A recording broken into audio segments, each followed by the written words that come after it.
Hello, my name is Lee Walls. I'm on the Swepsonville Town Council. I am here with Mayor Henry Kruth and Town Manager Brad Bullis. We just wanted to give a little bit of an explanation about the process and the history of the Virginia Mills site and some of the plans that have recently been released concerning its redevelopment. We do have a public meeting for this scheduled for September 22nd, 2026 at 7 p.m. Mayor Kruth, if you'd like to give us a little bit of the history. Surely. Thanks a lot. Just to give you a bit of a background, the Virginia Mills plant was a staple in Swepsonville for years and years and years. The plant stopped operations sometime in the 1980s, but it was being used as a storage facility. In the late 1980s, the building and the plant caught on fire, and most of it burned completely to the ground.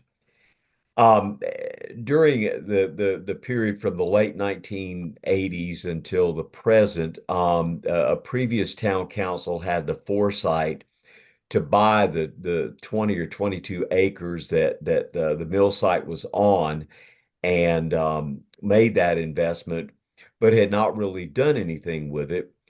So I was elected to the council in 2017 and wanted to explore the possibility of developing the property because it's very rare that you can find a tract of land along the Haw River that, albeit doesn't have a mill on it like there is in Saxapahaw, but did have water and sewer running along in front of it. And so we began a process of evaluating, what we could do with that and the feasibility of it. The thing that prompted me to look at it in this way is that as you travel through North Carolina and just about all the other states, you go through a lot of towns that are about 2,700 people, which is what our population is today, and they've got a defined downtown area. They've got stores. They may have different types of stores. They may have attorneys' offices, whatever. We just don't have that in Swepsonville, and so it was my hope that we might be able to one day do that.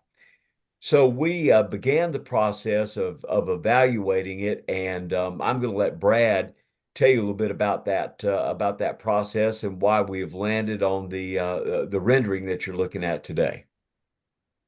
Yeah, so in 2022, the council decided to move forward with a feasibility study to determine essentially if the site would be suitable for development. Those results that were drawn from that study showed that there was favorability in the site being developable.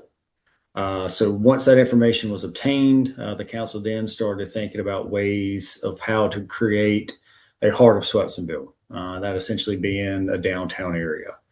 So what's been done over the last several years, the town has worked on a number of design options. In 2024, the site was eligible for acceptance into the Brownfields program. And as part of that, the town has to go through a number of steps before any sort of development can be done.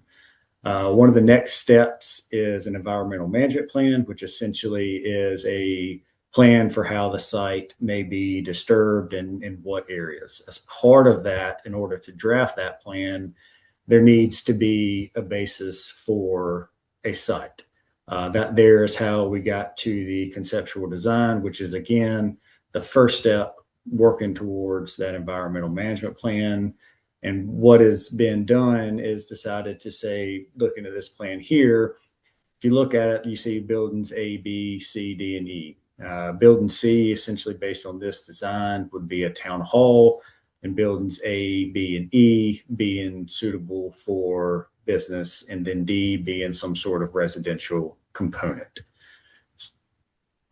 And in addition, I think there may be some questions when you look at, say, the size of the buildings and the layouts of the buildings.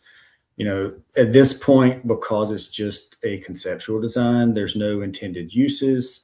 So we ask residents, when you're looking at them, don't associate a building to say 200 foot long with something that you see being built kind of throughout the county. As you move forward and the council moves forward with this process and it gets to environmental management plans and more specific site plans, there will be some, say, architectural components that will be factored in.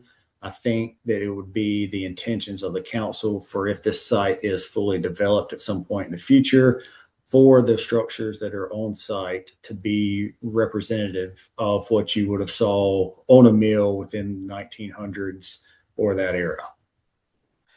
So as Brad was saying, this is the first step of what is expected to be a public and private partnership. We don't have any specific developers or specific businesses that we are in discussions with, but we do have some plans as to what we would like portions of the site to look like. Mayor Cruz? Yeah, Lee, I think what we're focusing on as a town and the council is if you look at the site plan, it would be the center section there where you've got the entrance off Swepsonville Road, you've got the circle there and going all the way back to Building C, which is going to be our new town hall. That's our focus, is that we want to get this environmental plan finished so we know what kind of work needs to be done so that we can move forward on that.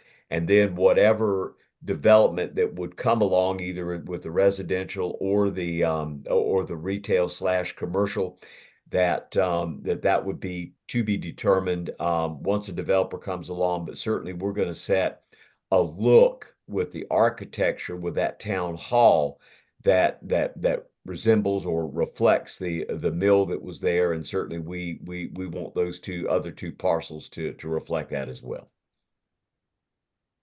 Well, and another thing to mention is that when folks are looking at the plan, is that if you look, those dotted lines that you see along the river are part of a trail system. The intentions are to connect that trail through the outfall line by the pump station, which is to the bottom right quadrant of this design, over to the ballpark, which, if folks don't know, the town is moving forward with that plan out there to revitalize that park.